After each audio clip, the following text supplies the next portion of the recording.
Hey Kingdom, everyone building tanks wrong in Baldurs Gate 3, especially by focusing on high armor class. But instead of focusing on armor class, I made characters that can do loads of damage, even when enemies miss him. I'll show you how to make best tank in the game by combining two classes that should never work, warlock and barbarian. One class loves casting spells and keeping concentration, while the other thrives on rage that blocks these abilities completely. But I find a way how to utilize them to make really broken tank, and we'll take you today through the all acts, and we'll explain leveling paths and what gear to get, and why focusing on armor class is a bad idea. Without further ado, let's jump straight into the build from character creation.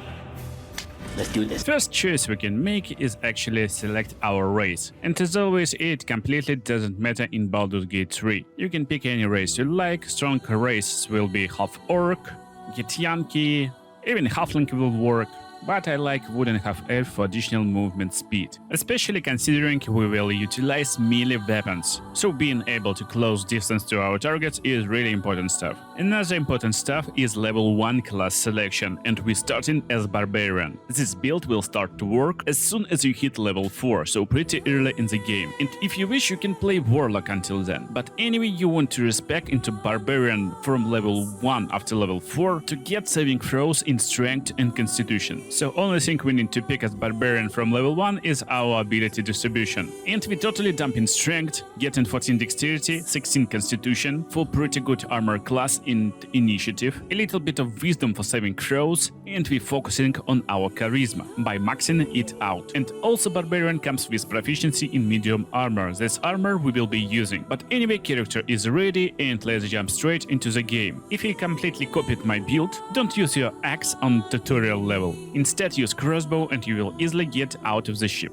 And most tricky part, of course, will be to play early game, because the stats is really looking pretty weird, and it's hard to understand what we should do. But let me explain. You're looking for finesse weapon like a rapier, to inflict damage more than 0. Also, you're looking for a shield and some good medium armor to increase our armor class. You can have around 19-20 armor class right now. But don't worry too much about your weapons actually, because on level 2 you want to pick warlock. For starting cantrips, just go with Eldritch Blast, of course, our bread and butter warlock damaging spell. And also I like to have minor illusion for utility, enemy gathering and other stuff. For your subclass, go with the Fiend or the Great Old One. It won't affect build too much, I just like Fiend a little bit more. And for our starting spells, we go with Armor of Agathos and Hellish Rebook. These two spells will give you ability to inflict damage whenever you take damage, and that's really nice stuff, considering we're playing as tank. But let's talk about how to play this tank in early game. And gameplay is pretty simple and straightforward. You just start your fight with Eldritch Blast. Inflict some force damage upon your enemies, then just come close to them, and only after you can cast Rage. While in Rage, you won't be able to cast any spells. That's why you want to pop Armor of Agathos before the fight, and then provoke opportunity attacks by moving and basically retaliating damage upon your enemies. And you can continue fight as Barbarian just by trying to attack your enemies, or you can end your Rage manually and continue as Warlock by casting some spells, and you will easily land on level 3, where you can pick one additional spell, and probably you want to pick spells like Hex. I will explain why it's a bad idea just in a second, but first of all we need to make a good idea and pick Agonizing Blast and Repelling Blast. So let's take a look at biggest problem we will face when trying to play this build early in the game. It's basically zero synergy between your playstyle and spells, because when playing as Warlock you probably want to cast Hex on your enemy to inflict additional damage with your Eldritch Blast and other different spells. But Hex is a spell that requires you to concentrate on it, and if you kill someone with a Hex on them, you can recast Hex completely free without consuming any spell slots, just with bonus action. But if you pop Rage, this will instantly break your concentration. So what the heck, and why do we even picked Warlock? You may ask this question, but you will easily hit level 4 anyway, and that's where you will become insanely cool and powerful. Just don't forget that while spell selection is pretty wide, you don't want to have any spells that require concentration. So Misty Step that provides some mobility in the beginning of the fight is really nice pick. Still, our main and most important spell will be Armor of Agathos, and now we can pick our Pact. It will be Pact of the blade, of course. That's where things will become interesting. Because from now on you can bind your weapon to become packed weapon. Or you can even create one. You're looking for weapons that can be weared in one hand. And coolest part, you don't even need to be proficient in them. So you can create any weapon you like, or you can find and use any weapon you like as your packed weapon. Anyway, just look for something with high standard damage and make sure you can wield it at the same time with your shield. And that's how our playstyle will look until end of the game. First of all, cast Armor of Agathos on yourself.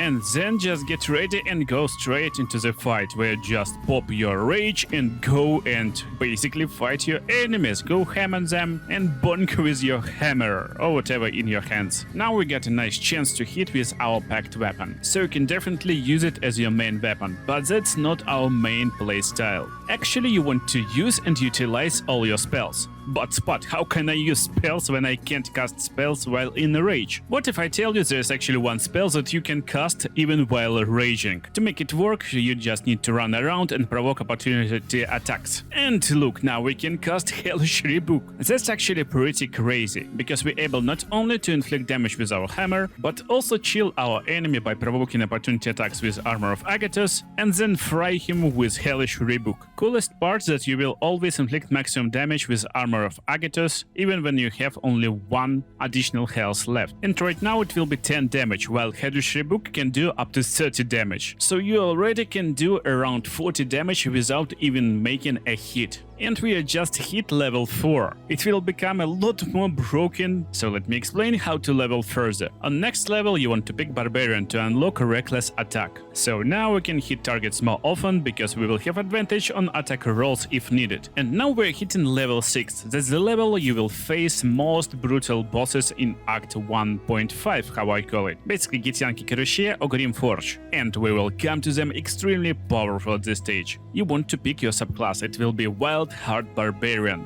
with aspect of the bear. Probably one of the useless aspects you can pick, almost as my abilities at the start of the game. But just believe me, I will show you how cool this aspect is. But to make full build work, we need few items. Therefore, let's go and take them. Our first stop is Selenite Outpost, and we want to jump straight into the mushrooms that we easily see from the top. And you already probably know this blade, it's Falar Aloof. You need to complete some skill checks to get this, but it's really easily obtainable. You still want to wear a shield in your hand and some good medium armor. And talking about the shield, you can find very good shield in the Underdark, or to be precise, in the Grim Forge. Explore area of Ancient Forge and try to find different molds. You're looking for Adamantine Shield mold. Extremely powerful shield that will protect you from critical hits and also will send attackers reeling, so even on the next turn they will be more likely to miss you. Also make sure while you're in the Underdark and making it colony to get this caustic band. We need to inflict 80 damage on hit, and you'll get last item to get ready for act number 2 nearby of this Githyanki Crochet. Right now try to get used to always cast light at the start of your day on your Falar Aloof. It will be as important as Armor of Agathos in the next act.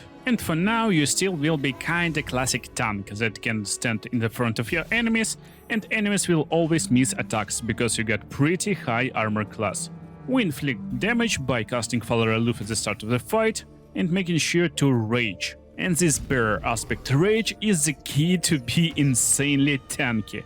Just look, we got insanely high armor class, it's very hard to hit us. And thanks to our bear rage we got resistance to almost every damage type. This means that even someone hit us, they will inflict almost 0 damage. But have you noticed what just happened? Now, even if someone misses us, they will take a pretty nice chunk of damage. 1d4 radiant and 1d4 thunder damage. You know where comes thunder damage? From Falar Aloof, of course. And we still hit pretty hard, even with normal attacks. Especially considering we can use Reckless Attack to attack with advantage and have higher critical strike chance. But main damage still comes from retaliate damage when we got hit and inflict damage from Armor of Agathos, and also can react with Hellish Rebuke. But to get this additional radiant damage on enemy miss, we need to find item right over here in Rosmarin Monastery. And you want to go to these coordinates on the top of the monastery to find a chest where we will find this Holy Lance helmet.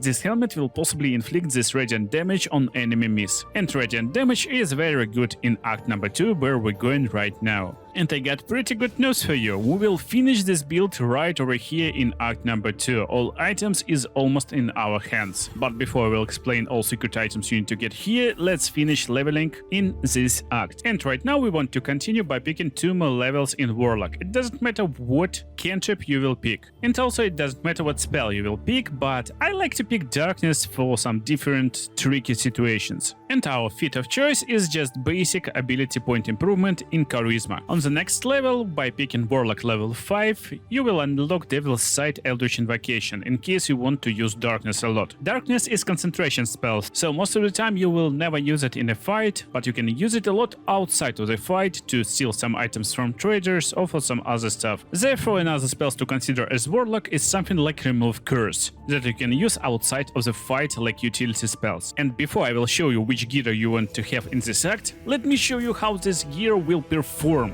So, Armor of Agathos, and then just Rage. Cast Faller Aloof Shriek and then just run around provoking opportunity attacks. That's everything you need to do right now. With all our resistances, we will easily take laughable damage, while retaliate tons of damage upon our enemies. And as you can see, there's a lot of additional new numbers. Coolest part that we're limited only by our movement speed, so we can run around as much as we like, and inflict tons of amounts of damage by retaliating it, even if enemy miss. And our weapon attacks is also pretty powerful. Still, who needs weapon attacks when we can basically one-shot enemies who is not too powerful right now? Another pretty fun part that we will be able to inflict noxious fumes upon enemies that will add additional 1d4 acid damage each turn. And you think probably 1d4 is not a big deal, especially considering our normal hits is a lot more. But let me prove you wrong. While our normal attacks is powerful too, and we still can retaliate with Hellish Rebuke, just look what happens when I end my turn. Noxious fumes alone can kill enemy, and will do a lot more than just basic 1d4 damage. So inflicting more than 10 damage by not even attacking enemies is insanely easy. We just need to have a right gear combination. So let's jump into it. First stop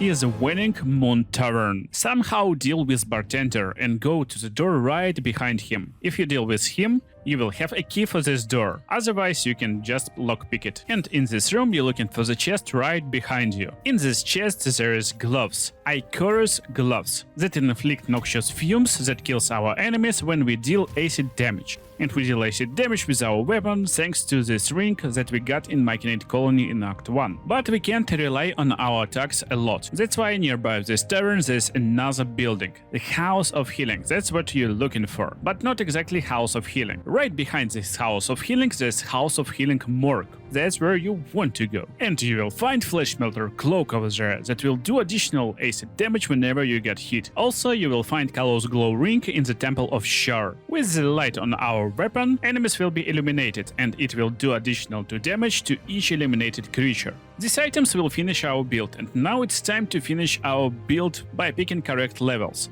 We want to have 1 more level in Barbarian and get Great Weapon Master feat. While we won't be able to directly use this plus 10 bonus damage, we can actually use these feats to make attacks with our bonus action. And now we can easily finish our build by just picking more Warlock levels. We will unlock a lot of cool spells, but again, we don't need them a lot. You can pick any Eldritch invocations you like, but most importantly at level 11 you want to pick Fire, Shield, Chill. And on last level of the game you want to pick 1 more feat. It will be Sentinel. Fire Shield is another spell that requires no concentration but will inflict additional cold damage upon your enemies when they hit you. And at these stages of the game, around level 7 to level 12, you can finally think about becoming really impossible to beat tank. So why heavy AC tank is actually not good? Because enemies will just ignore you and focus down your teammates. And what's the point of tank if he can't take some damage? So you can easily switch medium armor and shield for just basic barbarian clothes and some heavy two-handed weapon for extra damage. But if you still prefer this shield and armor style, make sure to always attack with reckless attack.